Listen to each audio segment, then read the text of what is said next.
Hello guys, welcome to notes five. आज का हमारा टॉपिक है सेलुलर फ्रैक्शनेशन। सर इसमें हम देखेंगे synopsis, introduction, definition, principle of cellular fractionation, steps of cellular fractionation, application of cellular fractionation and advantage of cellular fractionation, limitations of cellular fractionation and conclusion then difference. तो ये रहेगा synopsis. Start करते हैं introduction से। Cellular fractionation एक technique है जिसका उपयोग सेल्स को अलग अलग घटकों में विभाजित करने के लिए किया जाता है। इस प्रक्रिया में सेल्स को तोड़कर उनके घटकों को सेंट्रीफ्यूजेशन और फिल्ट्रेशन द्वारा अलग किया जाता है।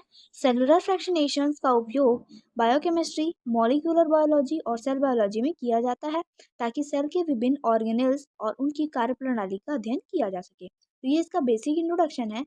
गाइज, अगर आपको स्टडी नोट्स की नीड होगी तो आप लोग इस नंबर पे कांटेक्ट कर सकते हो। यहाँ से आपको नोट्स प्रोवाइड करा दिए जाएंगे। ठीक है, अब हम देखेंगे डेफिनेशन सेलुलर फ्रैक्शनेशन का। सेलुलर फ्रैक्शनेशन एक प्रक्रिया है जिसमें सेल्स को उसके घटकों में विभाजित किया जाता है। नेक्स्ट हम देखेंगे principle of cellular fractionation. Cellular fractionation cell के विभिन्न ऑर्गेनेल्स और कंपोनेंट्स को अलग करने की प्रक्रिया है जो उनके आकार, घनत्व और भार पर निर्धारित होती है। यह सेल बायोलॉजी और बायोकेमिस्ट्री में सब सेलुलर स्ट्रक्चर्स के अध्ययन के लिए महत्वपूर्ण है। फर्स्ट है सेल डिस्पर्शन। सेल्स को तोड़ने के लिए मैकेनिकल, केमिकल या एंजाइमेटिक मेथड्स का उपयोग किया जाता है। इस प्रक्रिया में होमोजिनाइजेशन किया जाता है जिससे साइटोप्लाज्मिक कंटेंट्स बाहर आ जाते हैं। सेकेंड है डिफरेंशियल कॉन्ट्रीफ्यूजेशन। इस विधि में कॉन्ट्रीफ्यूजेशन के विभिन्न चरणों द्वारा ऑर्गेनेल्स को के घनत्व और आकार के बेस पर अलग अलग किया जाता है। आकार के आधार पर जो है अलग किया जाता है। पहले न्यूक्लियस अलग होता है, फिर माइटोकॉन्ड्रिया, लाइसोसोम और पेरोक्सीसोम्स, अंत में राइबोसोम और माइक्रोसोम्स। थर्ड है डेंसिटी ग्रेडियंट सेंट्रीफ्यूजेशन। यह विधि ऑर्गेनेल्स को बायन डेंसिटी के आधार पर अलग करती है जिसमें सर्कल्स या पेरकॉल ग्रेडियंट का उपयोग किया जाता है जिससे ऑर्गेनेल्स को अधिक शुद्धता के साथ अलग किया जा सकता है। नेक्स्ट है यह तकनीक सेलुलर स्ट्रक्चर्स और बायोकेमिकल एक्टिविटीज को समझने में सहायक होती है। नेक्स्ट है step of cellular fractionation. Cellular fractionation प्रक्रिया में सेल के विभिन्न ऑर्गेनेल्स और कंपोनेंट्स को अलग अलग करने के लिए कई चरण होते हैं। इसके मुख्य चरण निम्नलिखित हैं। फर्स्ट है सेल डिस्ट्रीब्यूशन।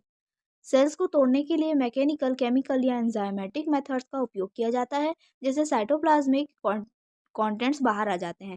मेथड्स होते हैं इसमें homogenisation, sonication and osmotic lysis. Second है फिल्ट्रेशन। होमोजेनेट को छानकर बड़े कणों जैसे सेल डेब्रिज और अनब्रोकन सेल्स को अलग किया जाता है। थर्ड है डिफरेंशियल कॉन्ट्रीफ्यूजेशन। होमोजेनेट को अलग अलग गति पर सेंट्रीफ्यूज किया जाता है जिससे ऑर्गेनेल्स को के आकार और घनत्व के आधार पर अलग अलग होते हैं। फर्स्ट है इसमें लो स्पीड सेंट्रीफ्यूजेशन, न्यूक्लियस सेडिमेंट करता है। और medium speed centrifugation, mitochondria, lysosome अलग होते हैं इससे। हाई स्पीड कॉन्ट्रीफ्यूजेशन से माइक्रोसोम्स और वेसिकल्स अलग होते हैं। और अल्ट्रा सेंट्रीफ्यूजेशन से राइबोसोम और सोबल प्रोटीन्स अलग अलग होते हैं। नेक्स्ट है डेंसिटी ग्रेडियंट सेंट्रीफ्यूजेशन। सुक्रोज या पेरकोल ग्रेडियंट का उपयोग करके ऑर्गेनेल्स को उनके बायन डेंसिटी के आधार पर अलग किया जाता है।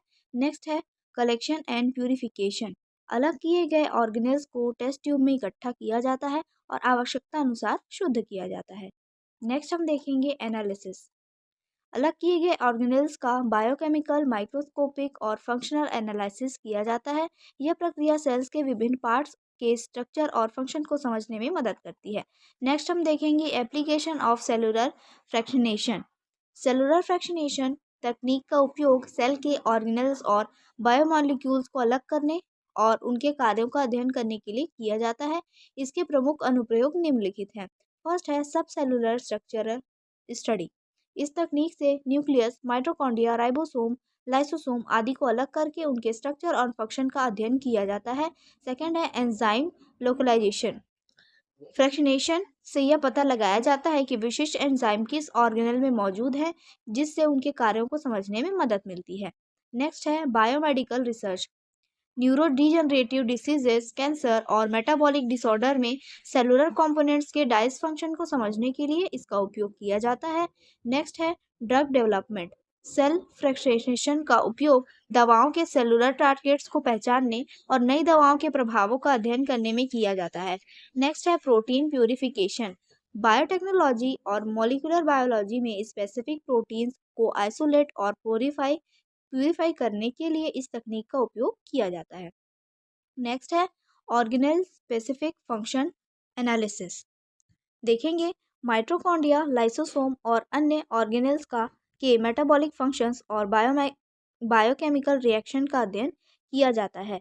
Genetic and molecular biology studies. देखेंगे डीएनए, आरएनए और प्रोटीन सिंथेसिस में अलग अलग ऑर्गेनेल्स की भूमिका को समझने के लिए इसका उपयोग किया जाता है। यह तकनीक सेल बायोलॉजी, मेडिसिन और बायोटेक्नोलॉजी के कई क्षेत्रों में महत्वपूर्ण भूमिका निभाती है। देखेंगे हम next advantage of cellular fractionation. Cellular fractionation तकनीक का उपयोग सेल के विभिन्न ऑर्गेनेल्स और कंपोनेंट्स को अलग करने और उनके कार्यों को समझने के लिए किया जाता है। इसके प्रमुख लाभ निम्नलिखित हैं। फर्स्ट है study of specific organelles. Cell fractionation से न्यूक्लियस, माइटोकॉन्ड्रिया, लाइसोसोम, राइबोसोम आदि को अलग करके उनके संरचना और कार्यों का विश्लेषण किया जा सकता है। सेकेंड है एंजाइम एक्टिविटी एनालिसिस। यह तकनीक विशिष्ट ऑर्गेनेल्स में मौजूद एंजाइम्स की पहचान और कार्य क्षमता को समझने में मदद करती है। थर्ड है biochemical and molecular research. Proteins, nucleic acid और लिपिड्स को अलग करने और उनके कार्यों का अध्ययन करने के लिए यह उपयोगी है। नेक्स्ट है ड्रग डेवलपमेंट। सेलुलर फ्रैक्शनेशन से दवाओं के सेलुलर टारगेट्स को पहचानने और उनके प्रभावों का परीक्षण किया जा सकता है। नेक्स्ट है आइसोलेशन ऑफ बायोमोलिक्यूल्स। इस तकनीक से डीएनए, आरएनए, प्रोटीन्स और अन्य जैव अणुओं को आइसोलेट और प्यूरिफाई किया जा सकता है। नेक्स्ट है limitations of cellular fractionation. Cellular fractionation तकनीक के ऑर्गेनेल्स और बायोमोलिक्यूल्स को अलग करने में मदद करती है, सेल्स के ऑर्गेनेल्स और बायोमोलिक्यूल्स को, ठीक है। लेकिन इसमें कुछ सीमाएं भी होती हैं। फर्स्ट है ऑर्गेनल डैमेज। सेल डिस्ट्रक्शन प्रक्रिया के दौरान कुछ फ्रेंगली ऑर्गेनेल्स जैसे लाइसोसोम और एंडोप्लाज्मिक रेटिकुलम क्षतिग्रस्त या नष्ट हो सकते हैं। सेकेंड है प्यूरिटी इशू। सेंट्रीफ्यूजेशन के दौरान अलग किए गए ऑर्गेनेल्स पूर्णतः शुद्ध नहीं हो सकते और उनमें दूसरे ऑर्गेनेल्स या प्रोटीन्स की कॉन्ट्रामिनेशन हो सकती है। थर्ड है फंक्शनल इंटेग्रिटी लॉस।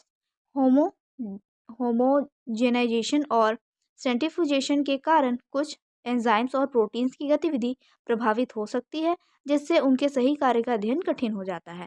नेक्स्ट है time consuming process. Cell fractionation में कई चरण होते हैं, जैसे होमोजेनाइजेशन, फिल्ट्रेशन, सेंट्रीफ्यूजेशन और प्यूरिफिकेशन, जैसे यह एक लंबी और जटिल प्रक्रिया बन जाती है। नेक्स्ट है रिक्वायरमेंट और ऑफ स्पेशलाइज्ड इक्विपमेंट।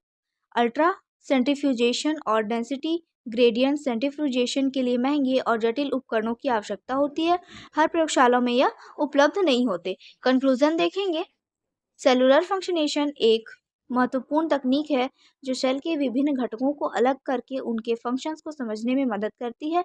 यह मॉलिक्यूलर बायोलॉजी, प्रोटियोमिक्स, फार्माकोलॉजी और जेनेटिक्स में उपयोगी है। इसका अध्ययन सेलुलर मेटाबॉलिज्म, डिसीज मैकेनिज्म और ड्रग डिस्कवरी में अत्यधिक महत्वपूर्ण है। तो ये था इसका कंक्लूजन।